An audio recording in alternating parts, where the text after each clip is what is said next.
दोस्तों ये हमारा इलेक्ट्रिक पोटेंशियल एंड कैपेसिटेंस का 6th लेक्चर है एंड यही हमारा लास्ट लेक्चर भी है। लास्ट क्लास तक हमने common potential, redistribution of charges and losses energy के ऊपर डिस्कशन किया था। इस क्लास में हम अपने लास्ट टॉपिक की तरफ बढ़ रहे हैं। हमें कैपेसिटर के अंदर कंडक्टिंग स्लैब और डाइलेक्ट्रिक स्लैब, दो स्लैब्स को इंसर्ट करना है और उनके अंदर देखना है कि कैसा फ़र्क आता है। बट बिफोर हम कंडक्टिंग स्लैब और डाइलेक्ट्रिक स्लैब को इंसर्ट करें, हमें इस टॉपिक में डाइलेक्ट्रिक्स के बारे में जानना होगा। फाइन, उनकी प्रॉपर्टीज़, उनकी खूबियाँ, वो क्या बात करते हैं हमसे, वो बात करनी होगी हमें उनसे, राइट? तभी हम अच्छे से उस टॉपिक को समझ पाएंगे जिसमें कैपेसिटेंस चेंज हो जाता है जब उसके अंदर डाइलेक्ट्रिक स्लैब इंसर्ट करता है irrespective of conducting slab. Fine, तो चलिए अपने टॉपिक की तरफ बढ़ते हैं, starting from the topic of dielectric. So सबसे पहले हमारे पास डाइलेक्ट्रिक्स एंड पोलराइजेशन टॉपिक्स में हम डाइलेक्ट्रिक को समझते हैं। A dielectric is a substance which does not allow the flow of charge. इनके पास free electrons नहीं होते, so it doesn't allow the flow of charge through it, but permits them to exert electrostatic force on another through it. अपने अंदर से flow of charge को तो allow नहीं करते हैं, but अगर इनके थ्रू कोई एक दूसरे पर फोर्स लगाना चाहें तो उसको अलाउ कर देते हैं, इलेक्ट्रोस्टैटिक फोर्स को अपने थ्रू लगाने के लिए अलाउ कर देते हैं। Dielectric is essentially an insulator which can be polarised through small localised displacement of it charges. Dielectrics एक तरह का इंसुलेटर है, बट अगर आप चाहें तो उसको पोलराइज कर सकते हैं। क्या होता है ये पोलराइजेशन, ये थोड़ी से में सीखेंगे, बट यस आप उसको पोलराइज कर सकते हैं through a small localized displacement of its charges. Examples के तौर पे डाइलेक्ट्रिक्स के glass, wax, water, air, would, rubber, ये सब अवेलेबल होते हैं एग्जाम्पल्स के तौर पे। बट पोलराइजेशन क्या है उसको भी सीखने से पहले हमें टाइप ऑफ डाइलेक्ट्रिक सीखने पड़ेंगे।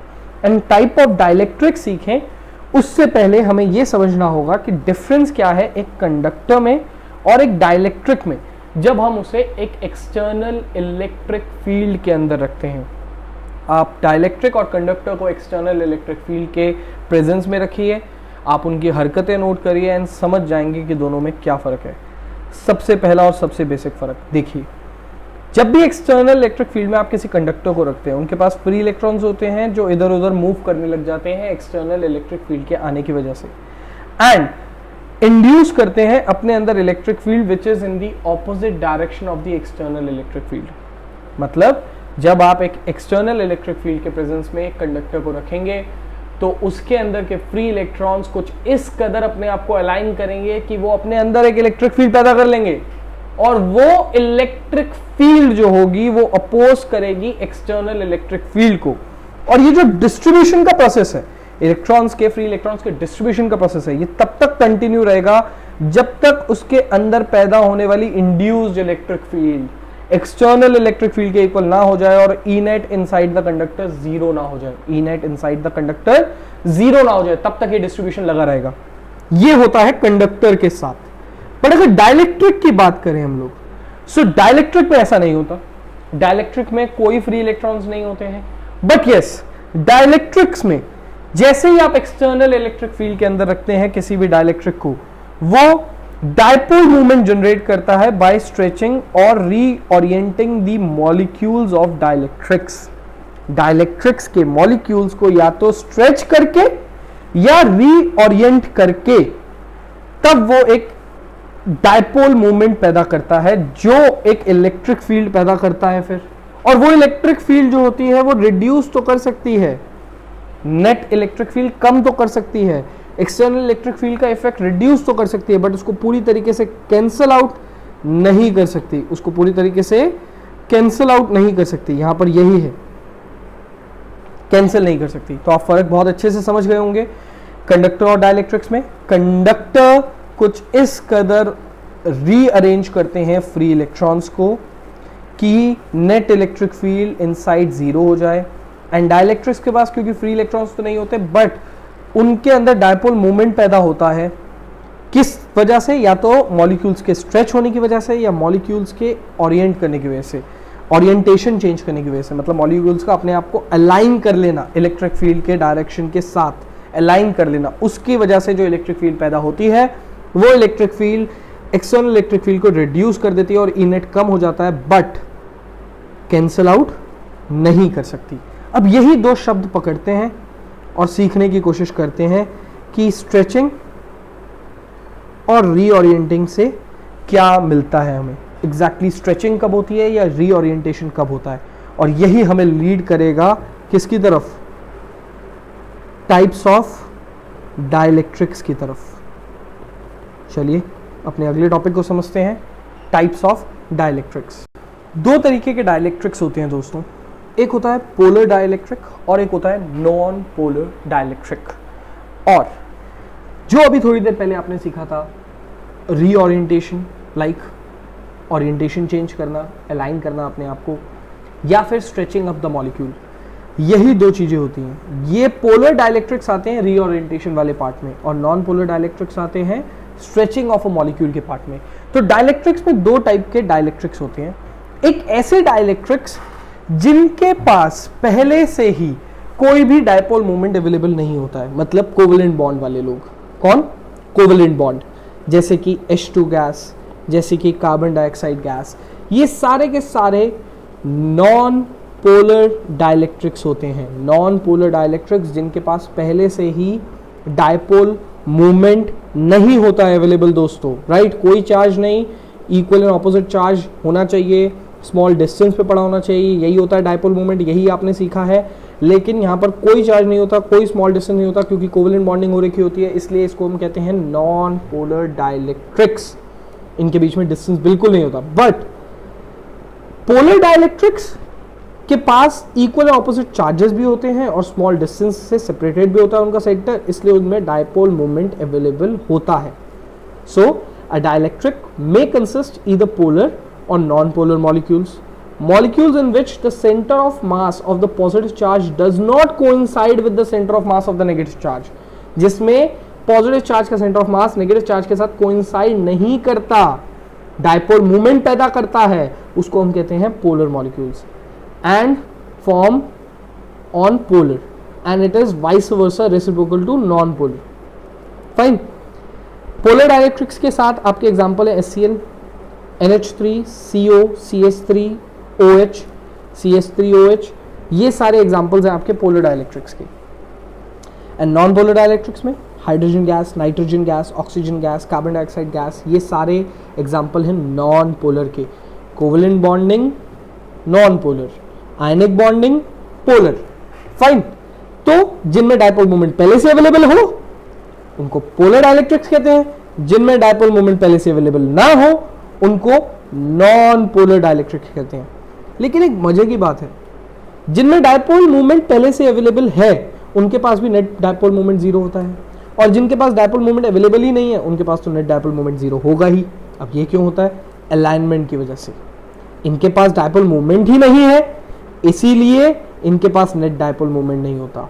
इनके पास डायपोल मूवमेंट तो है, लेकिन कुछ इस कदर अलाइंड होते हैं सारे डायपोल मूवमेंट कि एंड में नेट डायपोल मूवमेंट जीरो हो जाता है। पोलर डाइलेक्ट्रिक्स का भी, नॉन पोलर डाइलेक्ट्रिक्स का भी नेट डायपोल मूवमेंट जीरो होता है और पोलर डाइलेक्ट्रिक्स का भी नेट डायपोल मूवमेंट जीरो होता है। चलिए इस चीज को समझते हैं फिगर्स की हेल्प से और कुछ थ्योरेटिकल पार्ट्स की हेल्प से। चलिए, so polarisation of a non polar dielectrics and a polar dielectrics. Polarisation procedure होता क्या है? एक ऐसा प्रोसीजर जिससे डाइलेक्ट्रिक्स को आप नेट डायपोल मूवमेंट इंट्रोड्यूस करवा सकते हैं। डायपोल मूवमेंट इंट्रोड्यूस करवाना डाइलेक्ट्रिक्स के अंदर, इस टेक्निक, इस प्रोसीजर को हम कहते हैं पोलराइजेशन। एंड क्योंकि हमारे पास दो तरीके के डाइलेक्ट्रिक्स हैं तो पहले उनकी रिक्वायरमेंट समझ लेते हैं, एक नॉन पोलर डाइलेक्ट्रिक और एक पोलर डाइलेक्ट्रिक। तो जैसा कि मैंने आपसे कहा था, in a non polar dielectric centre of positive and negative charges coincide on each other and absence of electric field resulting zero in the absence of external electric field.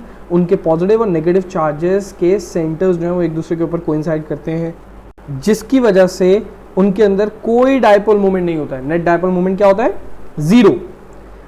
But in the presence of external electric field, ये positive और negative charges एक दूसरे से खिंचाव महसूस करते हैं, right?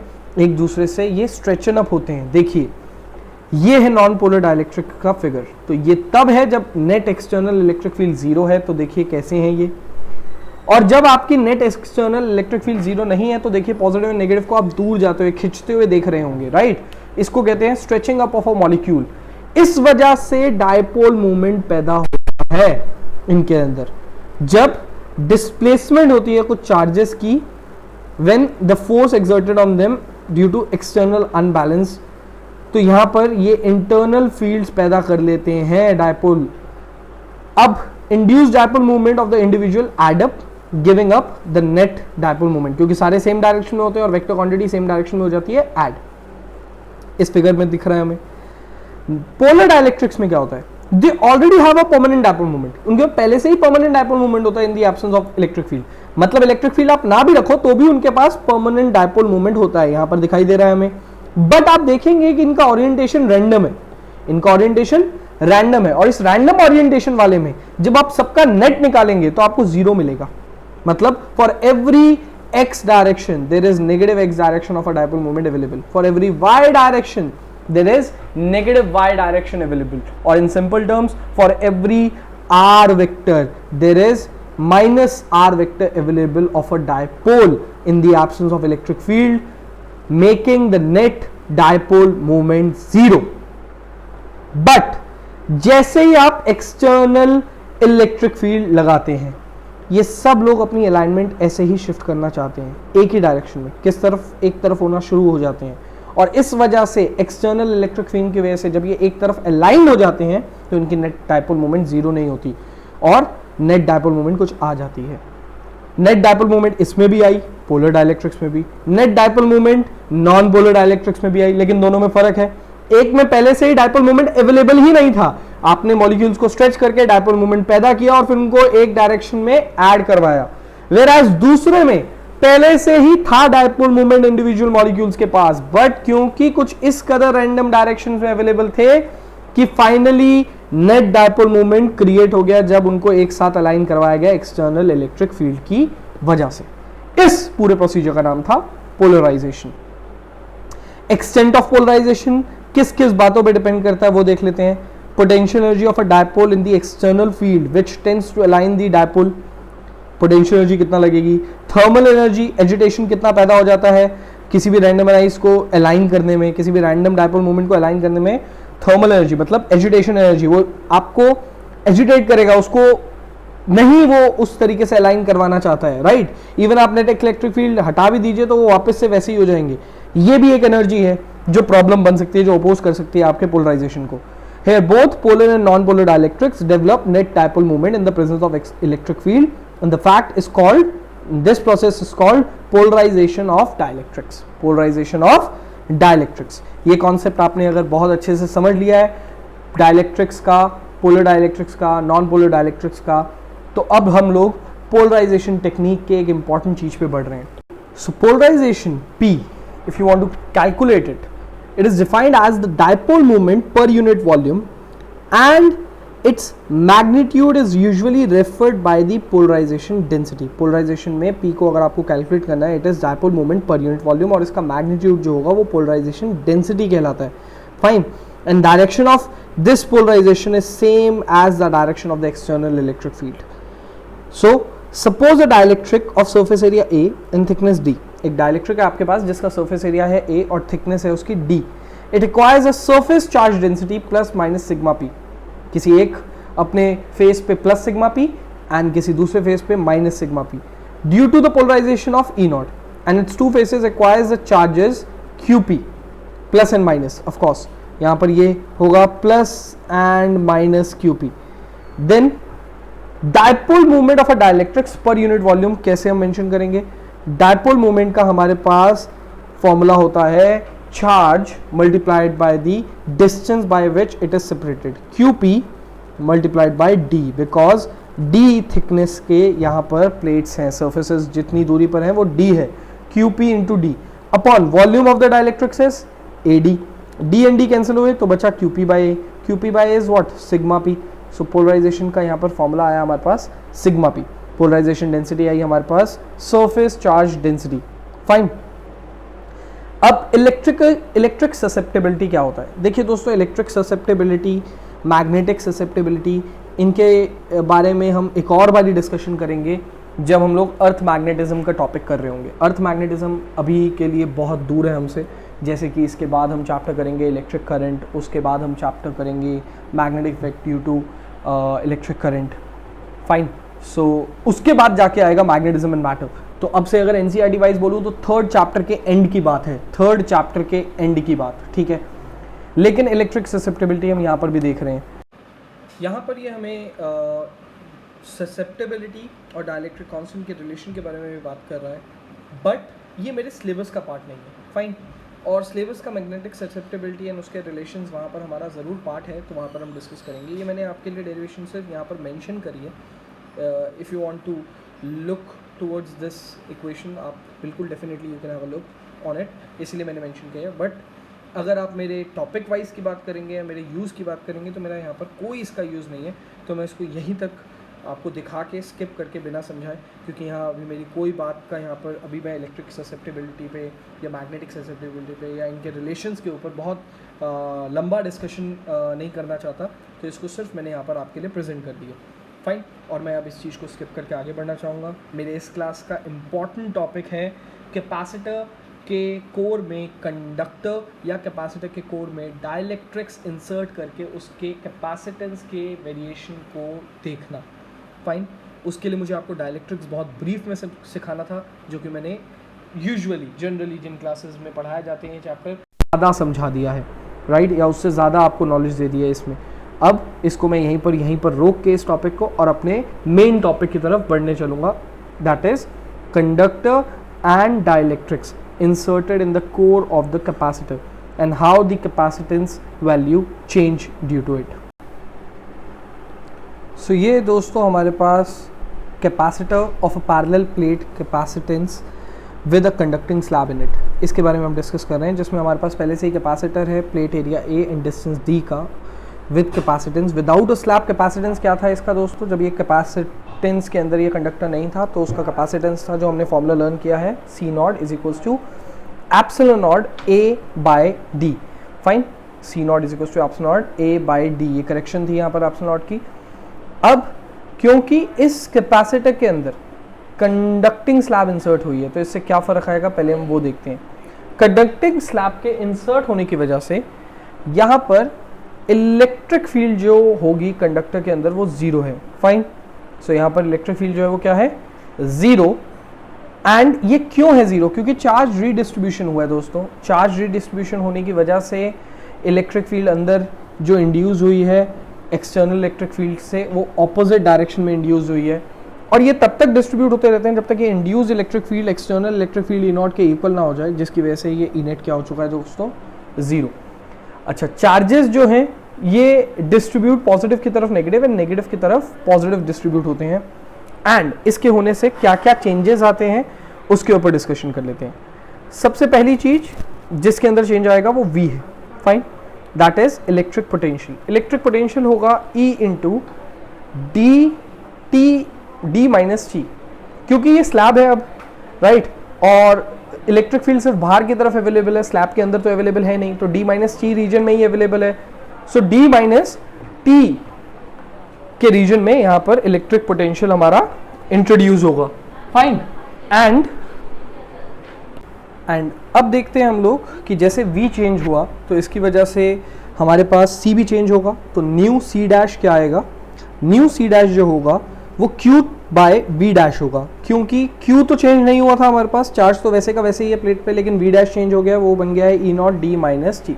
Fine, अब दो पैरेलल प्लेट्स के बीच में इलेक्ट्रिक फील्ड जो होता है ये हमें गॉस थ्योरम ने लिखना सिखाया था, तो चार्ज पहले हम लिख देते हैं sigma A, whereas Gauss theorem की हेल्प से इसको हम लिख देते हैं sigma by epsilon nought A, sigma by epsilon nought, only sigma by epsilon nought. Fine, and साथ में D minus T as it is, जिसमें sigma and sigma cancel out हो जाएगा एंड ये एप्सिलॉन नॉट ऊपर चला जाएगा, which will be A epsilon nought और epsilon nought A, whatever you want to से, by D minus T. Fine, अब इसके अंदर अगर आप देख रहे हैं कि C डैश ये फॉर्मुलेशन आ चुका है जिसमें चार्ज डेंसिटी एंड V नया पुट किया आपने, आप C डैश को लिख सकते हैं epsilon nought A by D, common निकाल लेंगे डिनोमिनेटर में से और वो हो जाएगा 1 minus T by D, 1 minus T by D. इसमें ये एप्सिलॉन ए बाय डी जो है, एप्सिलॉन ए बाय डी वाली टर्म, ये आप देखेंगे तो आपको समझ आएगा कि ये कैपेसिटेंस की वैल्यू है तब जब कंडक्टिंग स्लैब उसके अंदर इंसर्ट नहीं था, जब कंडक्टिंग स्लैब उसके अंदर इंसर्ट नहीं था, ये तब की वैल्यू है इसमें। फाइन, तो सी डैश जो हो जाएगा वो हो जाएगा C nought by 1 minus T by D. अब जैसा कि हम जानते हैं ये जो डी है सेपरेशन बिटवीन द स्लैब, ये थिकनेस से बड़ा है, थिकनेस टी जो है वो छोटा है डी से। इसके साथ आप ये पता कर सकते हैं कि टी बाई डी का आंसर पॉइंट्स में होगा और 1 में से माइनस होने वाली वैल्यू भी पॉइंट्स में होगी। जब डिनोमिनेटर नीचे डेसिमल्स में होता है, पॉइंट्स में होता है, तो सी डैश जो होगा वो बड़ा हो जाएगा सी नॉट से, सी डैश जो होगा वो बड़ा हो जाएगा सी नॉट से। ये आपके पास एक आउटकम निकला है और दूसरा आउटकम पहले ही आप निकाल चुके थे, सी डैश का relation with respect to C nought, new capacitance का relation with respect to capacitance before conducting slab. Fine, ये दो हमारे ऑब्जर्वेशंस थे इसमें। अब हम इसके बाद चलेंगे अपने टॉपिक की तरफ, where we need to discuss इसका सब टॉपिक, इसका sub part, capacitance of a parallel plate capacitor when instead of conducting slab we insert dielectric slab in the core of it। जब हम dielectric slab insert करेंगे conducting slab की जगह, तब capacitor के capacitance में कैसा फर्क आएगा हमें वो देखना है। सो बेटा ये हमारा उसका सब पार्ट था तैयार, जो कि हमने पिछले पैरेलल प्लेट कैपेसिटर के कोर में हमने कंडक्टिंग स्लैब डाला। अब यहाँ पर हम पैरेलल प्लेट कैपेसिटर के कोर में डाइलेक्ट्रिक स्लैब को इंट्रोड्यूस कर रहे हैं। अगेन जब ये स्लैब नहीं होता है तब हमारे पास कैपेसिटेंस का फॉर्मूला होता है epsilon nought A by D. ये है हमारे पास formula epsilon nought A by D. Fine, और जब ये आ गया पैरेलल प्लेट कैपेसिटर के बीच में डाइलेक्ट्रिक स्लैब, तो डेफिनेटली कैपेसिटेंस की वैल्यू तो चेंज करनी ही है। तो वही हमें देखना है कि कैसे चेंज करेगी वैल्यू। फाइन, इस क्वेश्चन के अंदर सो इसी लेक्चर में मैंने आपको सिखाया था कि डाइलेक्ट्रिक्स का कुछ रोल होता है। डाइलेक्ट्रिक्स जो होते हैं वो पोलर या नॉन पोलर होते हैं एंड वो अलाइन कर लेते हैं कुछ इस कदर कि वो अपोज तो करते हैं एक्सटर्नल इलेक्ट्रिक फील्ड को, बट जीरो नहीं कर पाते हैं, कंप्लीटली कैंसिल नहीं कर पाते हैं, उसका इफेक्ट रिड्यूस कर देते हैं, राइट। तो net electric field inside the dielectric will be different from outside. And अब यहाँ पर अगर मैं आपसे बात करूँ कि V जो है पोटेंशियल इस पूरे रीजन में, इस पूरे रीजन की अगर मैं बात करूँ आपसे कि V पोटेंशियल डिफरेंस दो तरीके का होगा। एक E nought outside the slab that is D minus T thickness, and एक E inside the slab that is E into T। दो तरीके की पोटेंशियल एंड पोटेंशियल एक स्केलर क्वांटिटी होती है, तो हमें दोनों को डायरेक्टली ऐड करना अलाउड है। Fine, yes of course E nought D minus T के बाद अगर E इनसाइड द स्लैब आप पूछेंगे इलेक्ट्रिक फील्ड, तो वो आउटसाइड के मुकाबले K टाइम्स छोटा होगा। मैंने कहा था रिड्यूस करता है, कंप्लीटली कैंसिल ना कर पाए बट रिड्यूस करता है। रिड्यूसिंग फैक्टर जो है वो K है, यहाँ पर K रिड्यूसिंग फैक्टर है। What is K? K is dielectric constant. Here K is dielectric constant. Fine, जो हमने इसी इलेक्ट्रोस्टैट के यूनिट के शुरुआत में पढ़ा था, dielectric constant if you remember. Fine, और साथ में यहाँ T भी है, E नॉट T बाई के।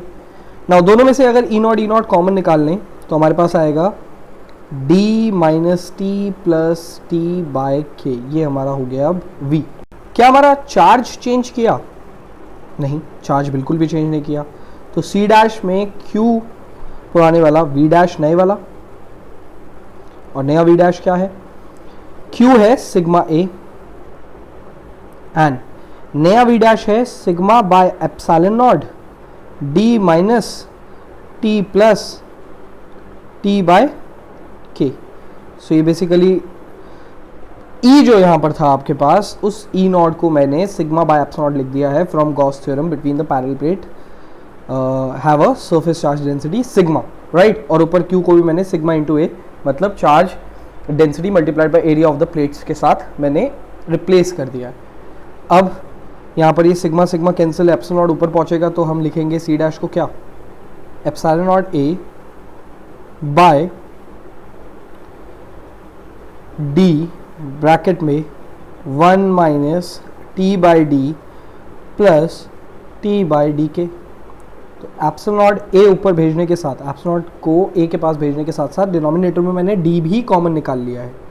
तो याद दिलाइए मुझे, ये epsilon nought A by D अकेले क्या है, इतनी सी चीज़ क्या है दोस्तों, ये इतनी सी चीज़ है सी नॉट, मतलब before the dielectric was introduced, और अपॉन में कौन है 1 minus T by D plus T by D के, ये हमारे पास है सी डैश। ओके, अब आपको एक चीज़ और जो यहाँ पर बहुत अच्छे से समझ में आएगी वो है कि इन केस ये 1 minus T by D plus T by D के, ये टी जो है थिकनेस ऑफ पर्टिकुलर स्लैब की बात करें अगर हम, वो डी के इक्वल हो जाए तो मतलब आपने पूरा का पूरा जो रीजन है वो भर दिया डाइलेक्ट्रिक स्लैब से। अब वहाँ पर थिकनेस जो होगी वो डी के इक्वल हो जाएगी, पूरा का पूरा अगर बीच का स्पेस भर देंगे आप, तो सी डैश देखते हैं क्या चेंज होगा। सी डैश हो जाएगा बेटा के टाइम्स सी नॉट, मतलब यहाँ पर ये चीज़ टी डी के इक्वल होने के बाद डी डी कैंसिल आउट हो जाएगा, डी डी क्या हो जाएगा कैंसिल आउट, क्योंकि अगर ये डी हो गया तो, और 1 माइनस 1 0, ये भी टी डी हो जाएगा तो डी डी कैंसिल आउट, तो सिर्फ बचेगा डिनोमिनेटर में के, और वो डिनोमिनेटर के डिनोमिनेटर से ऊपर उठ के चला जाएगा के यहाँ पर। फाइन, सो आप इसमें पुट करके देख सकते हैं ऊपर वाले एक्सप्रेशन में, in case T is equals to D, तो सी डैश क्या हो जाएगा बेटा के टाइम्स सी नॉट। एंड एक और चीज, सी डैश वैसे भी आप पता लगा सकते हैं कि ग्रेटर देन सी नॉट है, क्योंकि के टाइम्स हो रहा है ना, तो C dash greater than C nought है, तो जितना स्लैब आप ज्यादा थिकनेस का भरेंगे उतना ही कैपेसिटेंस इंक्रीज होता जाएगा, बट कम से कम स्लैब भी भरेंगे तो भी कैपेसिटेंस डेफिनेटली आपको बढ़ा हुआ ही मिलेगा। फाइन, ये कुछ आउटकम्स है आपके बेटा।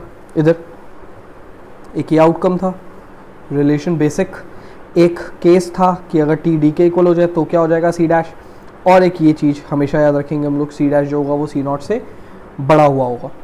फाइन, अब मैं आपके साथ कुछ केसेस को डिस्कस करना चाहता हूँ डाइलेक्ट्रिक स्लैब के बाद, या कंडक्टिंग स्लैब से रिलेटेड कुछ केसेस हैं, वो केसेस बहुत इंपॉर्टेंट है, उन केसेस को डिस्कस कर लेते हैं। वंस वो केसेस को डिस्कस कर लेंगे फिर हम इसके ऊपर न्यूमेरिकल्स करने के लायक हो जाएंगे।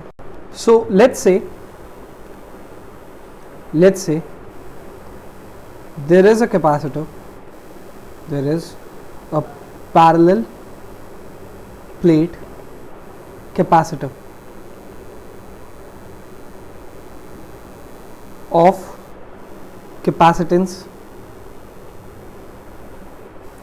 C naught and charged with the help of battery V, and charged with the help of battery V, and gets a charge Q. Fine, एक कैपेसिटर है, पैरेलल प्लेट कैपेसिटर है नॉर्मल, जिसके अंदर वैक्यूम है। इस कैपेसिटर का capacitance है सी not, इसको आपने बैटरी V से चार्ज किया, एंड चार्ज जो उसके ऊपर आया वो Q था। फाइन, मैं आपसे केस ए डिस्कस कर रहा हूं। Now when battery remains connected and dielectric slab is inserted. Fine, एक डाइलेक्ट्रिक स्लैब टी थिकनेस का आपने इंसर्ट किया, या नॉर्मल किसी भी थिकनेस का इंसर्ट किया, बैटरी कनेक्टेड रहने दिया आपने, और आपने डाइलेक्ट्रिक स्लैब इंसर्ट किया, राइट। बी पॉइंट में आपसे डिस्कस कर रहा हूं दोस्तों, व्हेन battery is disconnected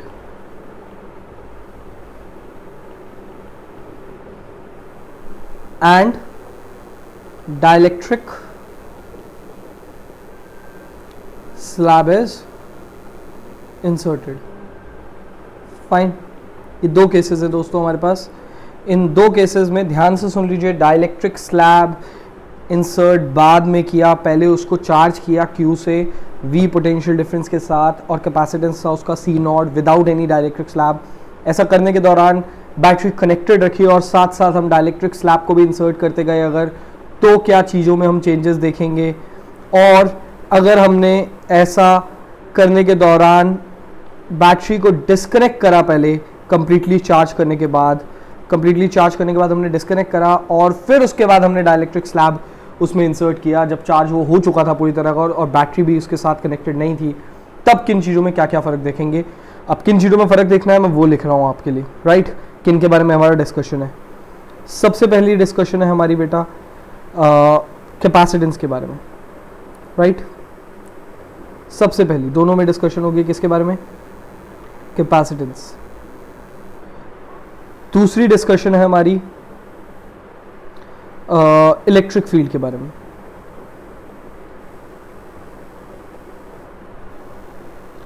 तीसरी डिस्कशन है हमारी एनर्जी के बारे में, एनर्जी, फाइन।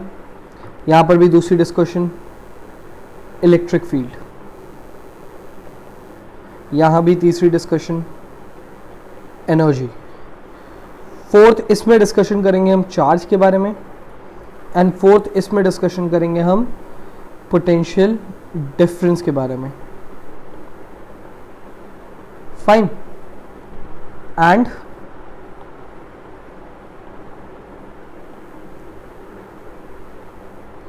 फिफ्थ इसमें डिस्कशन करेंगे हम चार्ज के बारे में एंड फिफ्थ इसमें डिस्कशन करेंगे हम पोटेंशियल डिफरेंस के बारे में।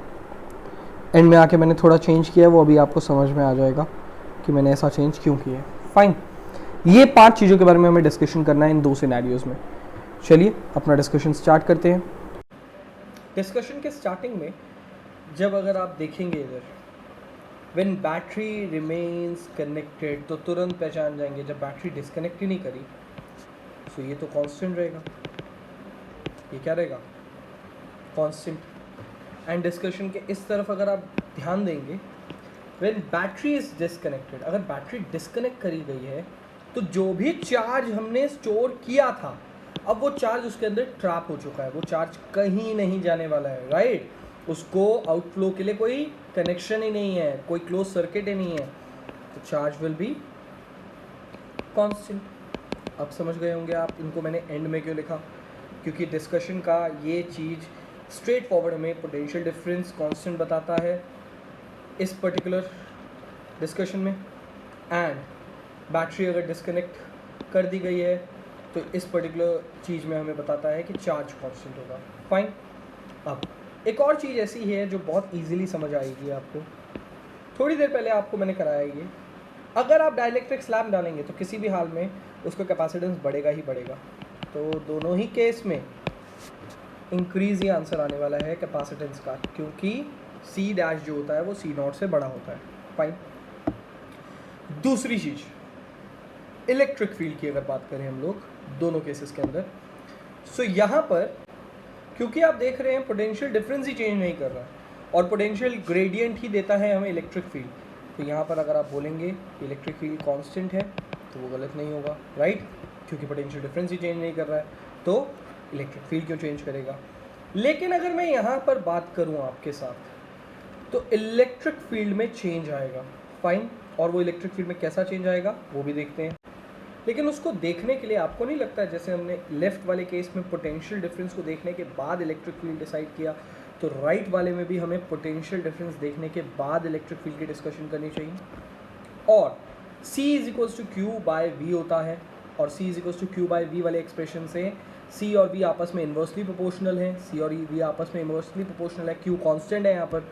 सो इस केस में क्योंकि Q कांस्टेंट है और C इंक्रीज़ कर रहा है तो V डेफिनेटली डिक्रीज़ करेगा, V डेफिनेटली क्या करेगा, डिक्रीज़।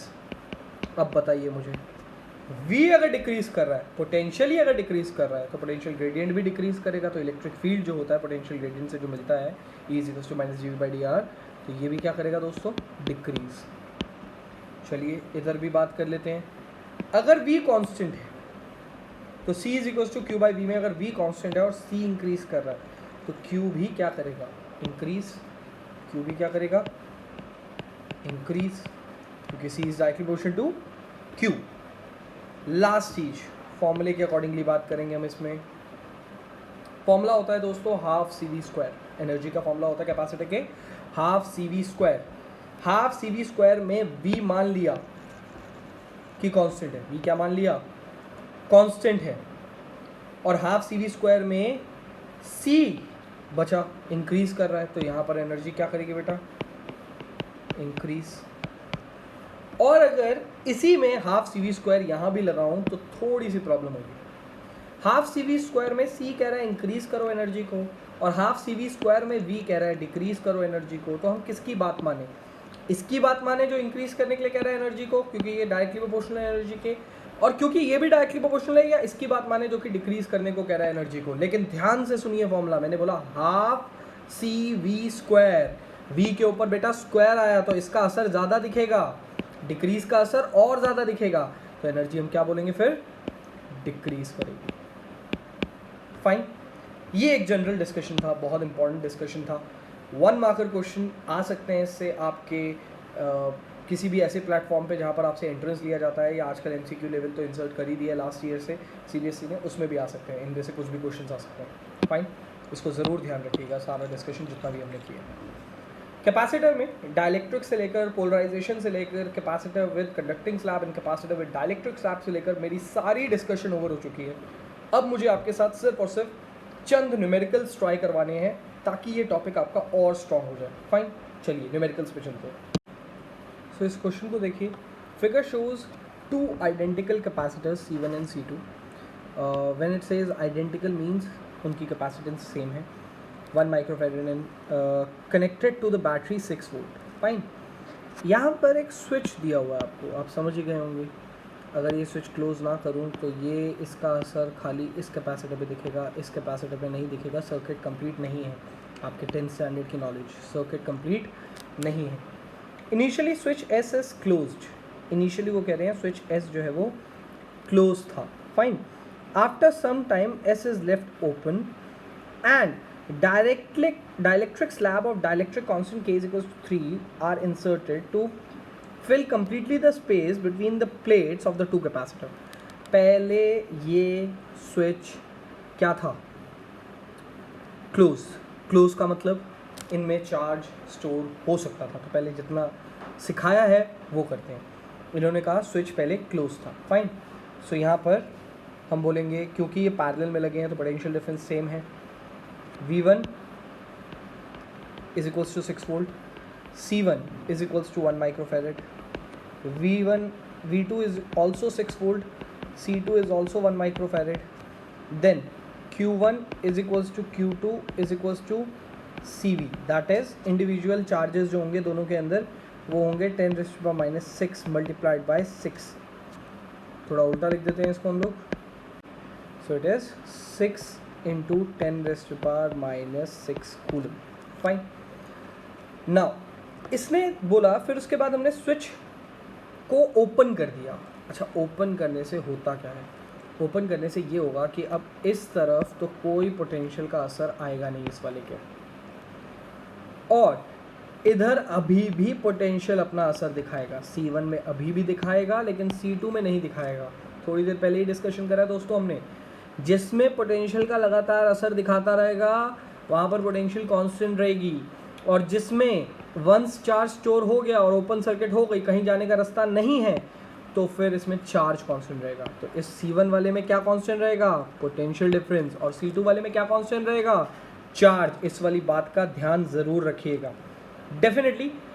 इतना ओपन करने के बाद ये वाली बात अगर आपको समझ आ गई तो अब आगे की बात पढ़ते हैं कि डाइलेक्ट्रिक स्लैब इंसर्ट किया गया है K is equals to 3, dielectric constant K is equals to 3 वाली वैल्यू का पूरी की पूरी स्पेस भरने के लिए। पूरी की पूरी स्पेस का मतलब क्या है, जितना थिकनेस है डाइलेक्ट्रिक स्लैब का उतना ही इनके बीच में डिस्टेंस है। अभी थोड़ी देर पहले हमने एक रिलेशन निकाला था, जब T D के इक्वल हो जाता है तो C डैश जो है वो K C नॉट हो जाता है।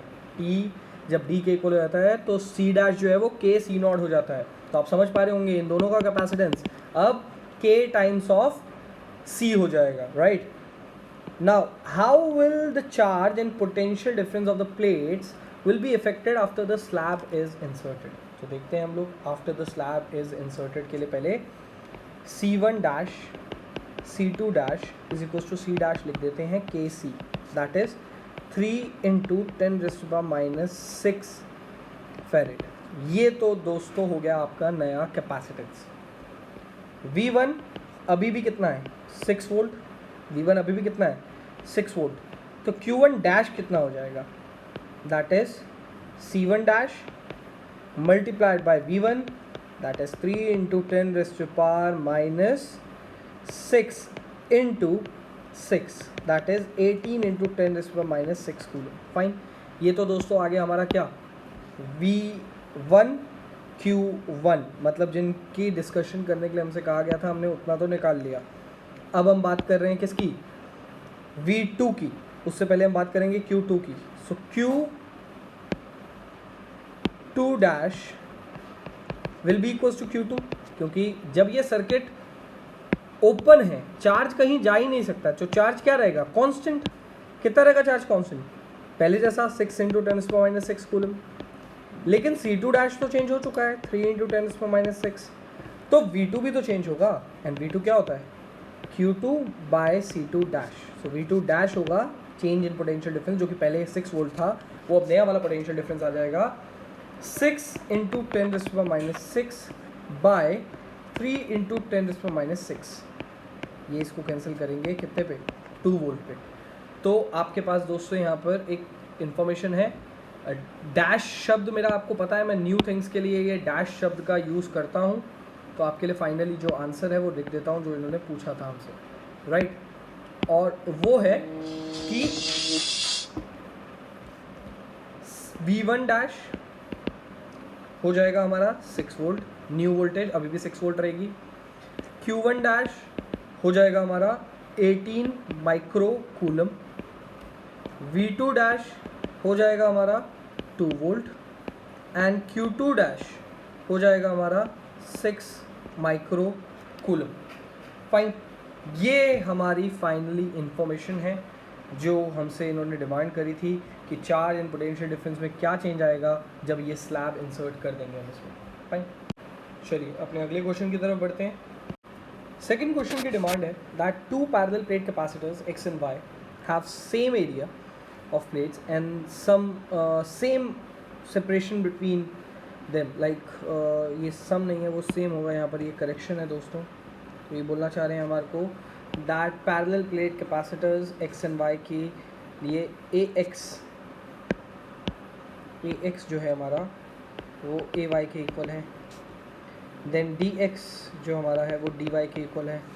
जब एरिया सेम है, सेपरेशन सेम है, तो क्यों ना आप ये कह दें कि CX जो है वो CY के सेम है, क्योंकि एप्सिलॉन AY/D तो होता है फॉर्मूला, एप्सिलॉन सबके लिए सेम होता है। एरिया इन्होंने और डिस्टेंस इन्होंने पैरेलल प्लेट्स के बीच में सेम बोल ही दिया है, तो फिर कैपेसिटेंस भी क्या होगा same. But X has air in between their plates and Y has a dielectric of epsilon r4 in it, right? So X के पास अगर एयर है दोस्तों तो CX CY जनरली तो सेम होंगे, but CX if CX is C0 with air, therefore CY will be 4 times of C0 with dielectric slab। ये information आपको समझ में आ गई होगी कि वैसे तो जनरली अगर दोनों के बीच में एयर होती तो दोनों सेम होते, बट क्योंकि इन्होंने जो स्टेटमेंट दी है कि x के बीच में एयर और y के बीच में डाइलेक्ट्रिक स्लैब है, तो x अगर C0 वाला है, CX अगर C0 है, तो y जो होगा वो 4 टाइम्स ऑफ C0 हो जाएगा। 4 टाइम्स क्यों, क्योंकि k टाइम्स हो जाता है डाइलेक्ट्रिक स्लैब इंसर्ट करने के बाद। फाइन, अब यहाँ पर इसके क्वेश्चन को आगे बढ़ते हैं। Calculate the potential difference across the plates of x and y। तो x एंड y के अक्रॉस इन्होंने बोला है कि पोटेंशियल डिफरेंस कैलकुलेट करना है हमें। सबसे पहले दोनों के चार्जेस जो है वो सेम होते हैं। सो क्योंकि हम जानते हैं कि चार्जेस सेम है क्योंकि ये सीरीज़ में है, बट पोटेंशियल डिफरेंस दोनों में अलग होगा। ड्रॉप जो होता है वो कैपेसिटेंस को ध्यान में रख के होगा क्योंकि अब चार्जेस सेम है, एंड कैपेसिटेंस जो होता है वो पोटेंशियल डिफरेंस के इन्वर्सली प्रोपोर्शनल होता है। तो जिसका कैपेसिटेंस कम है उसका उतना ही ज़्यादा हो जाएगा पोटेंशियल डिफरेंस, और जिसका कैपेसिटेंस ज़्यादा है तो उसका उतना ही कम हो जाएगा पोटेंशियल डिफरेंस। सो Vx की अगर मैं बात करूं दोस्तों यहाँ पर आपके साथ, तो Vx को मैं लिखना पसंद करूंगा 4 टाइम्स ऑफ V, क्योंकि उसका 4 टाइम्स लेस है कैपेसिटेंस, तो पोटेंशियल डिफरेंस वो 4 टाइम्स ज़्यादा यूज़ करेगा, फाइन, और चार्ज स्टोर लेकिन उतना ही करेगा। और क्योंकि Vy का Cy का पोटेंशियल कैपेसिटेंस जो है वो 4 टाइम्स ज़्यादा है, तो वो पोटेंशियल डिफरेंस उतना ही कम यूज़ करेगा। तो लेट्स से उसने V किया था इसलिए इसने 4V किया। और नेट पोटेंशियल क्या है आपका दोस्तों, V which is 12, 4V plus V is 12, V net था 12, 5V is equal to 12। So V बेटा आपका क्या आया, V आया आपका 2.4 वोल्ट। अगर V 2.4 वोल्ट है मतलब Vy है 2.4 एंड Vx है आपका 4 into 2.4 that is 9.6, that is 9.6 volt. So अब दोस्तों अगर वोल्टेज आपको पता चल गई है एग्जैक्ट वैल्यू कितनी कितनी ये यूज़ कर रहे हैं, या कैपेसिटेंस का अंदाज़ा है आपको, तो रेशो तो आप निकाल ही लेंगे एनर्जी स्टोर्ड की। क्या होगी energy stored, x by energy stored y। Energy stored x होगी half C X V X square by half C Y V Y square. Half half यहीं कैंसिल कर देते हैं। सी एक्स क्या होता है दोस्तों हमारे पास, सी एक्स है सी नॉट। वी एक्स क्या है दोस्तों, वी एक्स है हमारे पास 2 पॉइंट दैट इज 9.6 इंटू 9.6, यही है हमारे पास वी एक्स, राइट। और सी वाई क्या है दोस्तों हमारे पास, सी वाई है 4 सी नॉट। और वी वाई क्या है, वी वाई है हमारे पास 2.4 इंटू 2.4 उसका square, right. C nought cancel out हो गए। अब अगर हम बात करेंगे 2.4 9.6 को कितने पे कैंसिल आउट करता है, 2.4 9.6 को 4 पे कैंसिल आउट करेगा, एंड ये वाला भी 2.4 9.6 को 4 पे कैंसिल आउट करेगा। 4 एंड 4 कैंसिल आउट तो बचा सिर्फ 4। सो ई एक्स बाय ई वाई का आंसर आता है बेटा 4:1, 4:1। तो आपसे इन्होंने 2 क्वेश्चन पूछे थे, एक x एंड y के पोटेंशियल डिफरेंस जो कि यहाँ पर आपने निकाल लिए, y का ये रहा और x का ये रहा, और दूसरा एनर्जीज की रेशो जो कि ये है, राइट। सो ये आपके कंक्लूजन से सी की कहीं कोई डिस्कशन नहीं करी, आपने खाली लेट करके यहाँ पर पुट किया है, और सी का वी के साथ रिलेशन निकाल के आपने वी को भी पहले लेट किया था फिर बाद में आपने सॉल्व किया, फाइन। चलिए अगले क्वेश्चन की तरफ बढ़ते हैं। सो दोस्तों ये बोर्ड्स पॉइंट ऑफ व्यू से बहुत इंपॉर्टेंट क्वेश्चन है, बहुत ही ज़्यादा इंपॉर्टेंट। इसमें स्लैब्स इंसर्ट करते हैं अलग अलग तरीके से और आपसे अंदाज़ा लगाने को कहते हैं नेट कैपेसिटेंस का, बट ये अंदाज़ा बहुत आसानी से लगाया जाता है अगर आपके बेसिक्स क्लियर हैं तो, फाइन। तो देखिए कैसे करते हैं इसे हम सॉल्व। क्वेश्चन को पढ़ते हैं पहले। It says find the ratio of the capacitance of the capacitor filled with 2 dielectrics of same dimension but of different dielectric constant K1 and K2 respectively. B part, solve the above for 2 possible arrangements if K1 is this and K2 is this, right। पहले तो ratio निकालना सीखते हैं। Let's say आपसे बात करते हैं हम लोग और पता लगाते हैं कि C का जनरल फॉर्मूला क्या है। C का जनरल फॉर्मूला है epsilon A by D, epsilon A by D.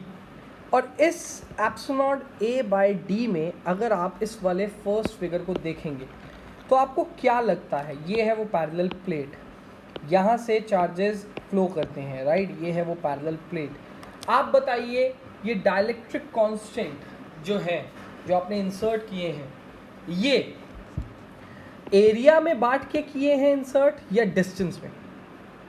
देखिए मुझे तो यहाँ साफ दिखाई दे रहा है कि ये डिस्टेंस है, इस स्लैब के लिए भी यही डिस्टेंस है, इस स्लैब के लिए भी यही डिस्टेंस है, तो डिस्टेंस में तो बटा नहीं। हाँ, एरिया जो पहले पूरा ए हुआ करता था प्लेट का, वो एरिया अब यहाँ पर हो चुका है हाफ, और यहाँ वाला एरिया भी हो चुका है दोस्तों हाफ। तो हमारे पास जो पहले सी नॉट था, पहले हमारे पास जो क्या था सी नॉट, उसके थ्रू 2 कैपेसिटेंस निकले, एक C1 जिसको आप बोलेंगे K1 times of C nought by 2। Why C nought by 2? Because area हो चुका है हाफ, जितनी जगह पे ये स्लैब गया है वो एरिया पूरे एरिया का हाफ है, फाइन। और अगर हम इसी में बोलें फिगर में, सेम फिगर में C2 वाला पार्ट, तो हम बोलेंगे K2 C नॉट बाय 2। यहाँ पर भी एरिया हाफ है बट डाइलेक्ट्रिक कांस्टेंट की वैल्यू चेंज है, फाइन। ये C1 और C2। अब सोचिए कि जब चार्ज इधर से आ रहा है तो क्या वो बटेगा नहीं? बिल्कुल बटेगा, आते हुए भी बटेगा और जाते हुए भी ऐसे सबमर्ज होगा। इसका मतलब क्या है? जब भी चार्ज बढ़ता है तो पैरेलल होने की संभावना होती है। जब भी चार्ज बटेगा तो पैरेलल होने की संभावना है। और ये संभावना कैसे पता चलती है कि है या नहीं है? उनके इनिशियल पॉइंट्स देख के। इसका भी इनिशियल पॉइंट यहीं से चार्ज एंटर कर रहा है, इसका भी इनिशियल पॉइंट यहीं है, इसका भी फाइनल पॉइंट यहीं है, इसका भी फाइनल पॉइंट यही है। तो initial and final point same होने की वजह से पोटेंशियल डिफरेंस सेम हो जाएगा दोस्तों। और जब पोटेंशियल डिफरेंस सेम हो तो चीज़ पैरेलल में होती है। और चार्ज जब सेम होता है तब बात आती है सीरीज़ की। यहाँ पर चार्ज अलग है, साफ दिख रहा है, यहाँ से चार्ज आएगा, थोड़ा इधर जाएगा, थोड़ा इधर जाएगा, चार्ज अलग है, पोटेंशियल डिफरेंस सेम है। तो ये किस में है बेटा? पैरेलल में। किस में है ये हमारे लिए? पैरेलल में। सो पैरेलल में सॉल्व करते हैं इस फिगर को। तो यहाँ पर हमारे लिए सी नेट क्या आएगा? सी नेट आएगा C1 plus C2 when dielectric enters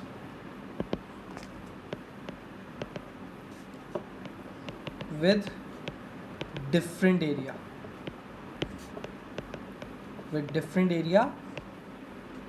same distance. Fine.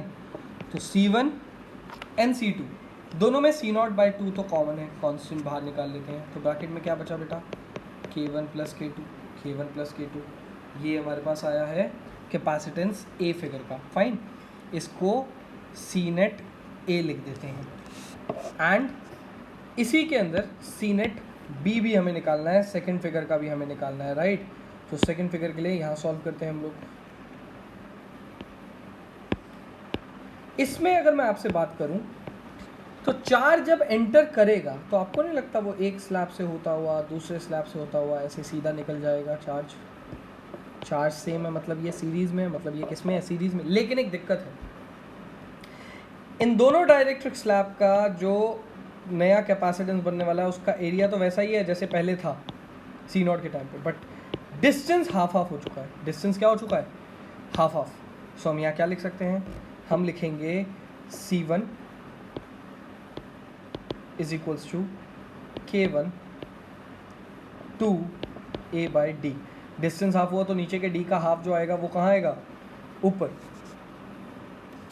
थोड़ा करेक्ट कर देते हैं इसको, हम डायरेक्टली C0 के टर्म्स में लिख देते हैं। फाइन, तो C1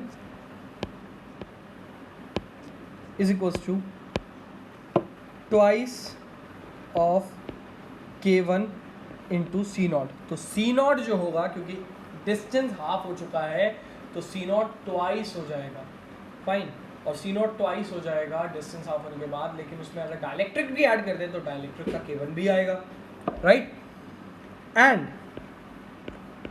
C2 की अगर बात करें तो ये भी हाफ डिस्टेंस के साथ है, तो ट्वाइस C0 तो पहले ही है, तो 2K2 C0।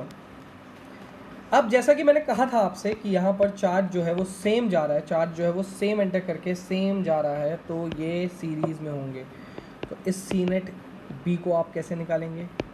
आप इसको निकालेंगे 1/C1 प्लस 1/C2 करके, दैट इज़ 1/2 C0 तो कॉमन हो जाएगा, लेकिन 1/K1 प्लस 1/K2 रह जाएगा, जो कि सॉल्व होके दिखाई देगा 1/2 C0 bracket K1 plus K2 whole upon K1 K2। Fine. So यहाँ पर हमारे पास सी नेट ए और सी नेट बी जब दोनों ही निकल चुके हैं तो क्यों ना हम रेशो ले लें, क्योंकि इसका ए पार्ट यही कहता था हमसे रेशो निकालिए। सो सी net A by C net B, ये ए एंड बी पावर में नहीं है दोस्तों, ये मैंने जस्ट डिस्क्राइब करने के लिए कि a figure and B figure की बात कर रहा हूँ। चलिए मैं यहाँ पर आपके लिए लिख भी देता हूँ। ये है दोस्तों मेरा ए फिगर और ये है मेरा बी फिगर। फाइन, सो यहाँ पर सी net A by C net B की अगर हम बात करें तो हमें दिखाई देगा C0/2 ब्रैकेट में K1 प्लस K2। ये तो मैंने सी नेट ए के लिए लिख दिया।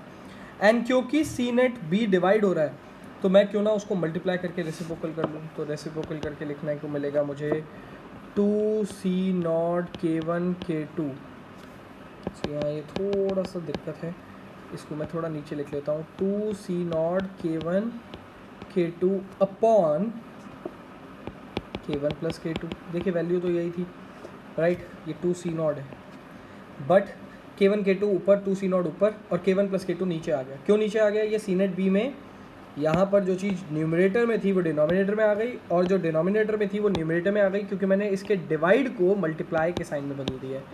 फाइन, ये तो फिर कट जाएगा इसके साथ, एंड अगर हम बात करें 2 and 2 भी कैंसिल आउट हो जाएगा।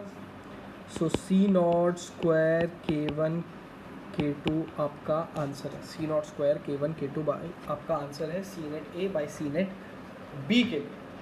फाइन, और अगर आप बात करना चाहते हैं इसी चीज़ के चेंज के बारे में, जब K1 and K2 की वैल्यू 2 and 3 हो जाए, सो बी ऑप्शन इसका आंसर देगा, C net A by C net B is equals to 6C0 square. Yes of course, यहाँ पर अभी भी एक चीज़ की कमी है, दैट इज़ किसकी? C0 की। हमें C0 अभी भी नहीं पता है, राइट, हमें C0 अभी भी नहीं पता, लेकिन ये हमारे फर्स्ट पार्ट का आंसर है, और ये हमारे ये हमारे फर्स्ट पार्ट का आंसर है, ये वाला हमारे फर्स्ट पार्ट का आंसर है, एंड ये वाला फर्स्ट एंड ये वाला सेकंड पार्ट का आंसर है। फाइन, ये मोस्ट इंपॉर्टेंट क्वेश्चंस में से एक है। पहचानने का तरीका मैंने आपको बता दिया है कि जब एरिया सेम हो, डिस्टेंसेस अलग हों, दैट मीन्स वो पैरेलल में है। जब डिस्टेंसेस अलग हों लेकिन एरिया सेम हो, जब एरिया यहाँ पर अलग हो और डिस्टेंसेस सेम हो, डिस्टेंसेस सेम और एरिया अलग, तो पैरेलल, और जब एरिया सेम और डिस्टेंसेस अलग तो सीरीज। फाइन, ये आपका आज की क्लास थी जिसके अंदर हमने डायलेक्ट्रिक्स को डिस्कस करा।